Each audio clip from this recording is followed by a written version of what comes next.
Hey guys, welcome back. So today we're out at the range with two guns that are very similar, yet dissimilar.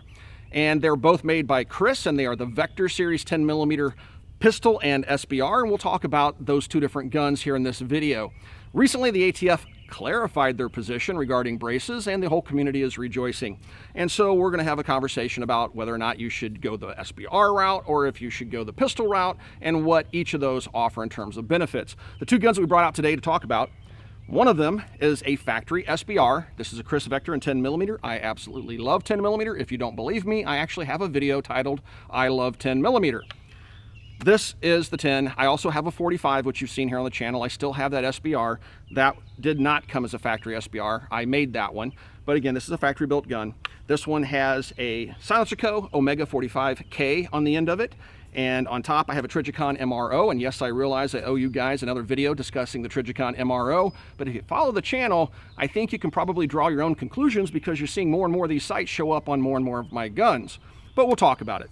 And I have that mounted via a Midwest Industries quick detach mount, which I use pretty much with all of my red dot sights these days. So you'll notice it has a vertical foreign grip on it, and we'll talk about that a little bit later in the video. So this is my SBR, Kriss, and this is a pistol. This one belongs to cameraman, or the cameraman, Jason. This is his 10mm Kriss Vector pistol. It does feature an SB Tactical non-folding brace. Now, I know some of our audience out there that watches from other countries, they don't understand our gun laws, and quite honestly, guys, we don't understand our gun laws, but yes, this is a handgun, and yes, the one below it is a rifle. Yeah, anyway, I'm glad the ATF considers this a brace and not a stock, but yes, our gun laws are dumb. So anyway, we're going to talk about this little pistol and why you might want to go the pistol with the brace route versus going with an SBR. So that's what we're going to talk about in this video. I really am just using this as an excuse to get out and shoot some more 10mm because I absolutely love 10mm. So let's get to that part of the video and do a little bit of trigger pulling.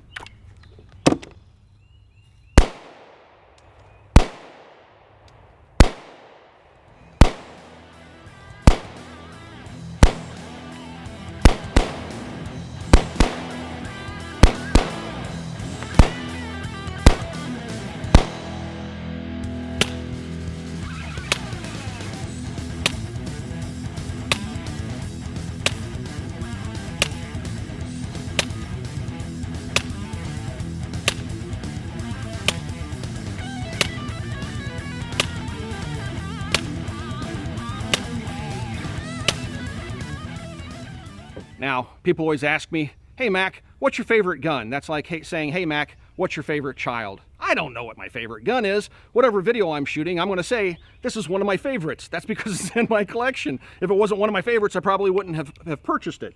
So yes, this is one of my favorites. And I love the fact that it's suppressed. And this 45 caliber can seems to work very good on this thing. It seems to be hearing safe at the shooter's ear with the Freedom Munitions subsonic loads, which are a 200 grain bullet. Yes, I realize it only has the power of a 40 Smith & Wesson, but I don't care. It's 10mm and 40 sucks. Okay, here we go. Let's bang on that challenge target down there. We got a big old square target that gives a nice ring when you hit it.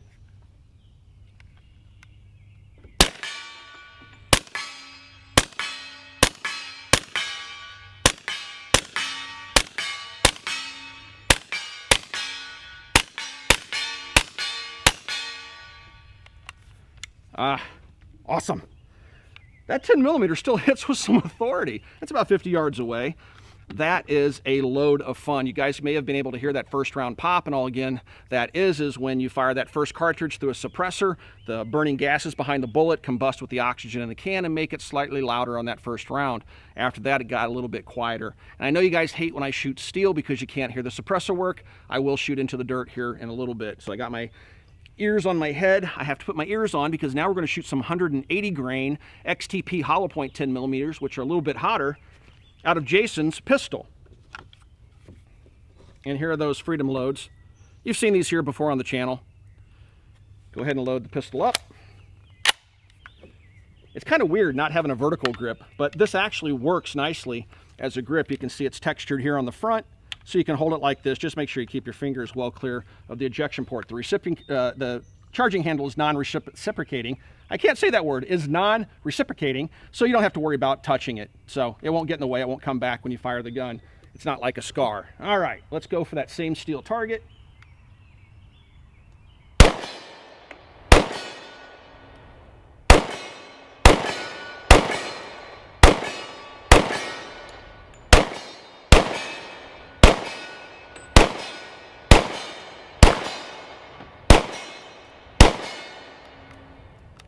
All right, it's kind of funny. I can't tell from the recoil impulse exactly when this thing is empty, like an AR-15. I always have to pull the trigger.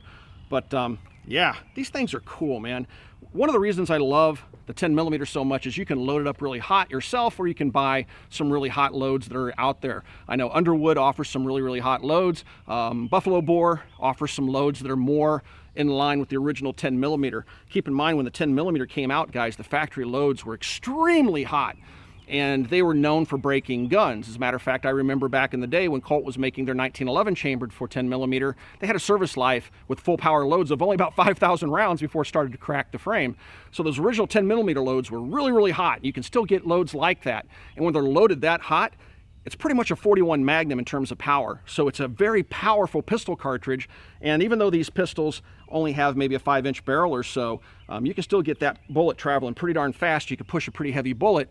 And I plan on, at some point, I know I keep saying that, taking this SBR out and actually going hunting with it, maybe shoot some oinkers or something like that. And the 10mm is perfect for that.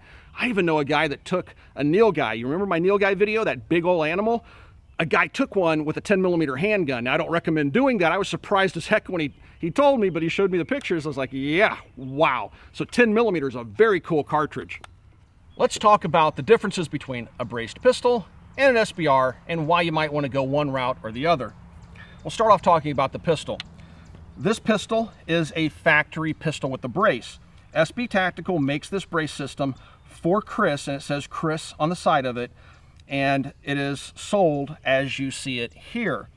A lot of people call it the Sig Brace, and even though Sig was the first company to really to market it and use them in any great numbers, but it was always SB Tactical behind the scenes producing the brace. So many times, like my Uzi Pro pistol, you'll find the brace is actually labeled IWI, but it is SB Tactical in the background producing the braces for these companies, and this is an SB Tactical brace, even though it says Kriss on it. Now you'll notice that this one does not have the folding mechanism on it. There would be a button here, which I'll show you in a second, that you push the button that would allow a stock to fold. But the ATF has said that folding braces are okay in the past as well, so if you want to put a folder on there, you could. But the nice thing about these pistols is that they are set up with the hinge mechanism, which means if you do get a Form 1 and you do want to turn this into an SBR, the pistol is a very easy conversion to do. If you buy the Kriss rifle, now you have to invest in a barrel. You're probably not going to have the tools to press out and in the replacement barrel. And so when you go to buy a Kriss like this for an SBR project, I would highly recommend you get the pistol. It's going to make the conversion easier once you get that Form 1 back. But if you decide just to keep it as a pistol, what are the benefits? Well, first of all, it's just a pistol. So once you get into the red tape of the NFA and you register it as an SBR, sure, you get some really cool features, but the trade-off is that you can no longer take it across state lines without filing additional paperwork, waiting months and months and months to get that paperwork approved, and then that paperwork's only good for a year, and it's just a complete headache. So traveling across state lines, unless you're a dealer like myself and the gun is on the dealer's books, is a total nightmare for the individual. So that's one of the benefits of a braced pistol. Many times when I leave town, I'll take a braced pistol with me, like the NFA Nut Kicker or something like that. And if you don't know what I'm talking about, go search NFA Nut Kicker, you'll find our video. But so I'll oftentimes travel with a pistol with a brace, just in case something bad happens, you know, whatever, the economy collapses or whatever while I'm away from home and I just want to get home, I might have a braced pistol in my get home bag. So that definitely has a benefit to it. So portability across state lines, and it's treated just as a pistol, as not as a registered item. But if you want to go the SBR route, there are benefits to that. You'll notice that this pistol does not have a vertical grip on it. That's because the ATF would then consider this to be any other weapon, which means you have to submit a tax, submit paperwork, ask for permission, wait a year, so you can just put a vertical grip on it. If that's your end goal, just go ahead and make it an SBR, because you're going to have to go through that whole waiting period and paying a tax, all that other nonsense that's unconstitutional in my mind. just to put a vertical foregrip on it, just go ahead and SBR it and then put a stock on it if you want to down the road. So that's a nice segue into the SBR and why you might want to go this route. So this is a factory SBR, but if I were to, and we bought this through Copper Custom, and this is still in the books at the shop, if I wanted to do this like my 45, I would start off with the pistol, and because I'd already have the short barrel, and I would just file the Form 1, wait my year, and then when I got the Form 1, I'd buy the stock, put it on very quickly, and I would have my SBR. So the SBR has benefits. First of all, it has a real stock on it, all right? It doesn't have a flexible, rubbery thing, right, that rotates with a strap on it. It has a proper stock, okay? Yes, you can shoulder the braces if you want to, but this really is designed to be fired from the shoulder, and the brace isn't. So you have the benefit of that real stock. This one's adjustable for length of pull. And here's that folding mechanism I was telling you about. Here's the button, and if you push that with your thumb, you can fold the stock to the side, and now you have a very small package for a 10mm carbine. But the other benefit to an SBR is the fact that you can now put a vertical forend grip on it, right? Now I can fold this little forend grip away. I believe this is manufactured by the Mako group, and if I want to deploy it, I can shoot it normally like this or like this, but I can quickly deploy it and have that vertical forend grip. That's a definite benefit to the SBR. All right, suppressors can be run on both of them. Now the downside to the SBR, of course, is the $200 tax you have to pay and the year that you have to wait to get it. Now, if that's your ultimate goal is to actually SBR your gun, I would, again, recommend buying that pistol and filing that Form 1, just continue to use it with the brace until you get your Form 1 in, and then you can go ahead and turn it into a rifle. So, now the other thing that we'll need to talk about is the legalities of shouldering the brace. Under ATF's current letter to SB Tactical, they say, incidentally or occasionally shouldering the brace is okay in their minds. In my non-legal opinion, they don't care what you do with the darn brace. So, if your intent is just to have a pistol, then just keep it as a pistol and use it as a brace. If your intent is to have a rifle, go ahead and file a Form 1 and turn it into a rifle, okay? I've explained to you, I think, in enough detail what the benefits and downsides to each are, and I'll leave it up to you guys to decide what you want to do. Also, I'll take a quick opportunity to say thank you once again to Freedom Munitions for supplying the ammunition that we're using out here today. The stuff that's super quiet is the Hush ammunition. This stuff is really cool. If you want to try something neat, if you have a 16-inch barreled carbine that's in 9mm, pick up some of their 165 grain Hush loads without a suppressor and fire it. You're going to be surprised. They're really, really, really quiet. We need to put one on a meter and show you guys just how quiet it is. I'm not going to say it's hearing safe, but it certainly sounds like it is. It's a pretty cool thing to do. And then, of course, this is just some of their hollow point ammunition that we have out here today. That's the hotter stuff that you'll see us using this afternoon. So, anyway, thanks, guys, for helping us out with the ammunition.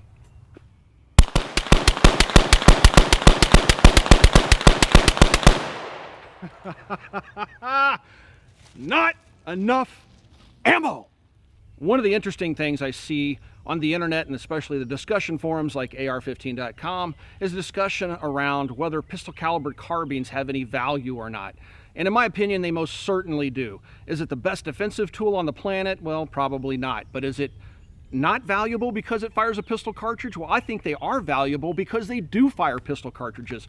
Take the Kriss Vector as an example. If you're a fan of 10mm and you have a Glock chambered in 10mm, the Vector uses Glock magazines, and this goes back to the early days of cartridge firearms. The cowboys would carry their rifle in the same caliber as their pistol, like 44-40 or 45 long Colt, because they didn't have to worry about keeping different types of ammunition on hand. It's kind of nice to be able to go out to the range, take a rifle like this SBR and your pistol. I don't have a Glock 10mm. I probably should remedy that. I had one at one point, but I traded it like a fool. But yeah, you can just interchange ammunition, and in the case of the Glock, you can just interchange magazines. So yeah, it has benefits. Also, if you're one of those guys that lives in a big city and you don't have regular access to an outdoor range, many indoor ranges won't allow you to fire center fire rifle in their range. It's too powerful for their traps, but you can shoot pistol caliber carbines. So that's another benefit to actually having a pistol caliber carbine. So anyway, yeah, I think they're cool. I like them, and sure, I'd recommend people buy them if they're inclined to do so. Now we're gonna go ahead and shoot some subsonic loads here. We're a little bit closer. I'm gonna beat up on some of these challenge targets. Well, you know what? I promised you guys I would first shoot the 10mm suppressed into the dirt so you can get an idea of how quiet it is. The audio doesn't always translate well, but let's go ahead and do that. Fire off a few rounds into the dirt just to the right of the steel targets down there.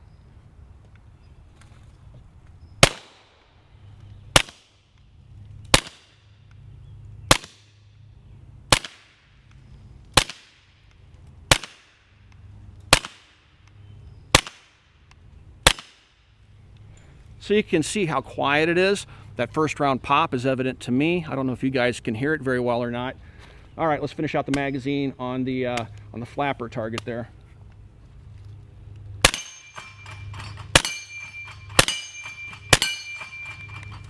Still can't tell when the gun goes empty. So there you go. This thing's pretty much zeroed. It's hitting that center flapper. Kriss is working on the 10mm 30-round magazines for the gun. Right now you can take 45 caliber magazines. There's instructional videos on YouTube. They'll tell you how to convert the 45 caliber magazines into 10mm, which I'm going to try to do here in the next couple of weeks, and I'll show you guys that process. In the meantime, I'm still waiting for those 30-round 10mm mags to hit the market, because that's one of the reasons why I still shoot my 45. I can load it up with 30 rounds.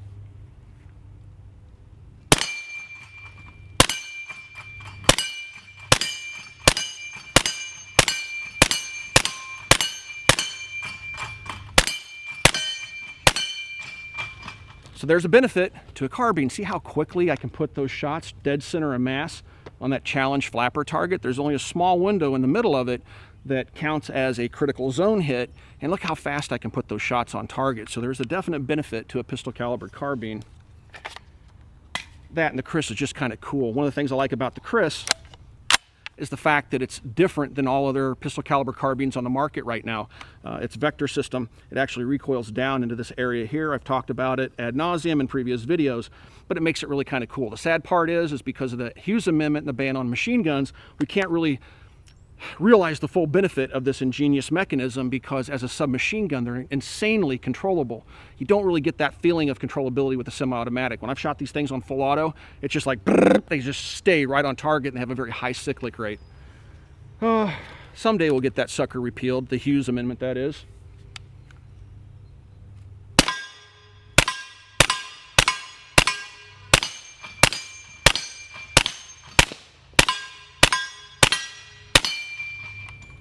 Alright, that's it for me. I'm out of magazines, but man, do I love shooting these guns.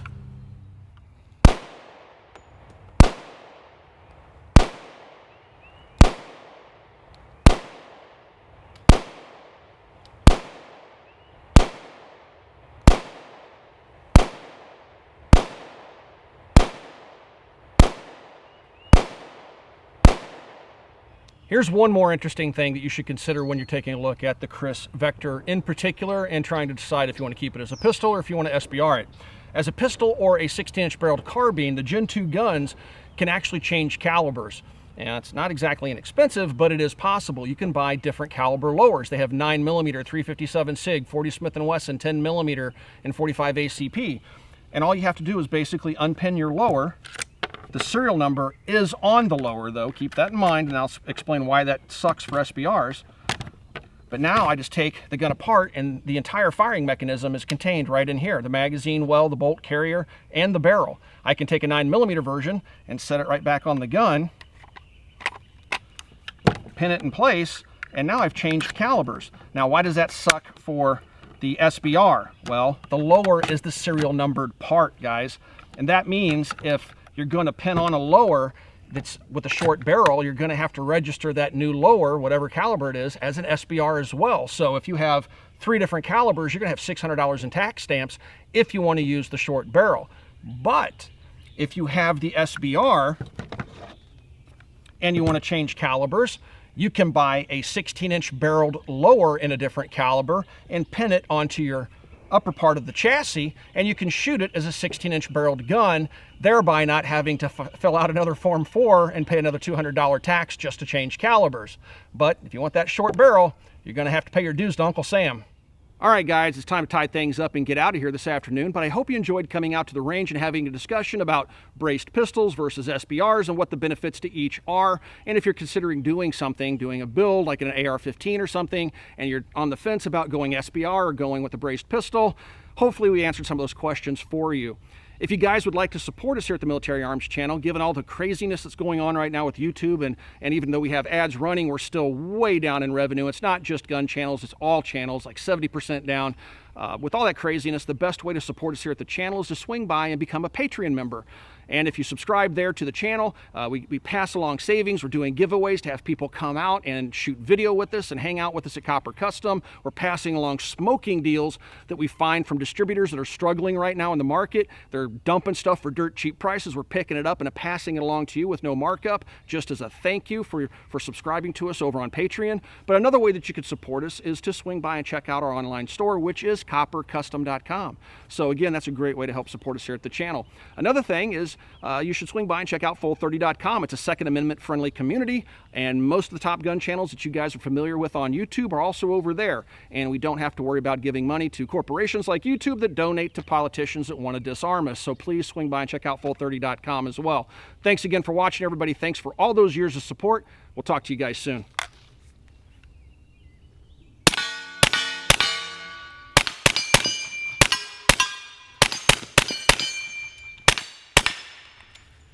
Almost knocked it over.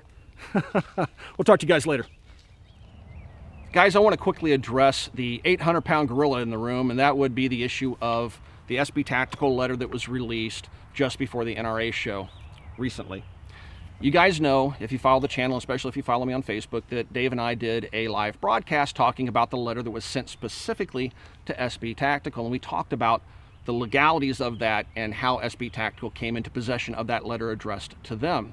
And we were curious why the ATF didn't issue an open letter to the entire industry, which is what they did in 2015 when they said braces could no longer be shouldered. And if you did that, you were, through misuse, rebuilding or redesigning the pistol into an illegal rifle, whatever nonsense they came up with. So what I wanted to do real quickly is clarify that we were talking about the legalities of a letter that's written to an individual versus the legalities of a letter that's written to the open public or to the entire industry. Case in point, the letter that was issued before SHOT Show 2015 by the ATF was an open letter. It meant it was industry-wide, and it addressed every single company or person manufacturing braces for pistols. And it said, don't shoulder them. Well, ATF says it's not what it said, but that's how we all read it, okay? It was an open letter addressed to the entire industry. That letter didn't go to any one particular person. Now, Shockwave took it upon themselves to make a blog post, which they've since removed, saying, oh no, the 2015 letter only applies to SB Tactical and doesn't apply to our products, which they had to remove, but thanks to the Wayback Machine, you can go find it just like I did. They did do that, but so that open letter does actually apply to the entire industry. Now, immediately after that open letter was made public, SB Tactical went to work, I've learned, and for the 2 years that that letter's been out there, they've been working behind the scenes with the ATF to get a clarification on the letter, which is what we saw just before the NRA show this year, saying you could, shoulder braces once again. Now that letter is what we talked about in our live stream, was written specifically to SB Tactical about their products, okay? Now, my opinion hasn't changed. Even after the 2015 letter came out, I was of the opinion there's no illegal way to shoot a handgun. I think you can shoulder whatever brace you want to shoulder. I don't care if it's SB Tacticals or if it's the blade or if it's a tail hook. Shoulder away, right? I don't think ATF is going to come and get you. I don't think they care. And that's my opinion on the matter. I've made that painfully clear in multiple different places and instances. But it doesn't change the fact that SB Tactical is currently in possession of a letter that says their products can be shouldered. And so that's what we were talking about, created this big stink. Even some of the brace manufacturers like Tailhook were trash talking me at the NRA show, and yes, that makes it back to me. And I just thought it was kind of, first of all, childish, but also kind of funny. Go ahead and shoulder the Tailhook if you want to. Does that particular letter protect that product? No, it does not. But it doesn't change the fact the ATF still isn't going to come and get you. If those companies want to get their own letter addressed to them, then all they have to do is petition the ATF to get their own letter. I'm sure they can get one. We were just talking about the legalities of it. Let me give you an example here. So we already know that the Fostech Echo trigger is out there. It's a fire on pull, fire on release trigger. They went to the ATF and got a letter that said, yes, you can do that. Now, companies aren't required to go to the ATF and get approval before bringing a product to market, but most of them will, especially if they think it falls in that gray area of the NFA legalities. So they'll go get that letter before they bring a product to market. But you don't have to. You can bring the product to market, but if the ATF decides once it hits the market that it's not legal, now you got to recall all those products. You may find yourself in some legal hot water. So most companies go ahead and try to get an approval letter from the ATF before they bring something like the Echo trigger to market. Now, let's say that I come up with a competitive product. It works just like the Fostech Echo, but mechanically it's slightly different. Can I use Fostech's letter to justify my product when I sell it on the open market, and does it protect me as my company, as a manufacturer? Does it protect my customers? It does not. That's why every company goes to the ATF and asks for their blessing for their particular products. So any letter written to you as an individual or to your company is only to you or your company. It is not a blanket letter, which a lot of people are claiming the SB Tactical letter is. It is not an open letter like the 2015. It's an individual letter written to an individual company. Now, again, before you get all in a tizzy and say, Mac, you're a dummy, that's the absolute truth. You can go to Adam Kraut at Prince Law Firm and ask him. He'll tell you the same thing, and I'm telling you now. If you got a brace, whoever makes it, go ahead and shoulder it. Do whatever the heck you want with it. You're not going to get in any trouble. This is not legal advice. But, and I've said that since 2015. We were just talking about the legalities and the intricacies of the letter that was written to SB Tactical. And I do encourage the other brace manufacturers just to go get their own letter to quash all this, or collectively come together, which they can't because many of them are suing each other and they're all mad at each other, which is why they're mad at me. But maybe they could come together and go to the ATF and ask for an open letter like the 2015 letter that says to the entire industry, braces can be used however you want.